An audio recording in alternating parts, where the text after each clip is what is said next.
termine bruxismo ha subito diverse evoluzioni nel tempo. Attualmente la condizione che viene più riconosciuta è quella di un'attività muscolare che può essere, diciamo, sia di tipo volontario, più o meno consapevole, o di tipo involontario, che è quella notturna. Quindi oggi si parla di un bruxismo diurno e un bruxismo notturno. Sono due condizioni abbastanza differenti una dall'altra. A volte il paziente purtroppo è colpito da entrambe.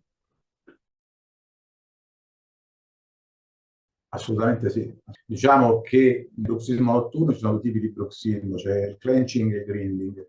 I serratori sono quelli che accusano maggiormente dolore, quindi il clenching è quello che porta maggiormente al dolore. E nell'attività invece diurna, diciamo, ci sono anche alcune posture della bocca che il paziente assume. Oggi si parla di bracing, cioè quindi una posizione anomala della bocca, un atteggiamento anomalo che può provocare appunto un'iperattività muscolare e quindi nel tempo portare al dolore. Anche la banalissimo mangiarsi le unghie per tempi molto lunghi può provocare questo. Diciamo che perlomeno un 30% della popolazione è affetta da questa forma, forse attualmente anche di più, perché ultimamente si sta valutando anche l'attività della lingua, cioè sostanzialmente è il non far stare a riposo quello che è l'apparato orale e quindi questo può provocare dolore. Purtroppo dobbiamo segnalare che dopo questo periodo post-Covid, durante il Covid c'è stato un aumento abbastanza esponenziale di questi fenomeni, cioè pure qui si parla di un 30% in più rispetto a quelle numeri già precedenti.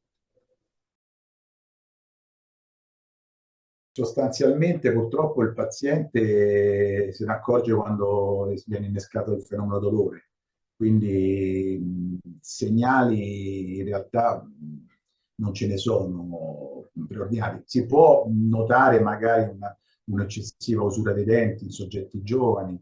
Attualmente, diciamo, ecco, diciamo, prima era un fenomeno che si vedeva maggiormente, cioè ancora si vede maggiormente nelle persone di sesso femminile, tra i 30 e i 50 anni, però attualmente diciamo, sta colpendo molto anche le fasce di adolescenti.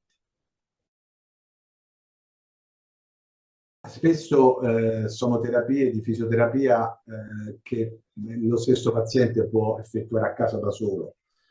Ci si può, chiaramente bisogna rivolgere sicuramente a un odontoiatra o anche a un fisioterapista che si occupi di queste problematiche.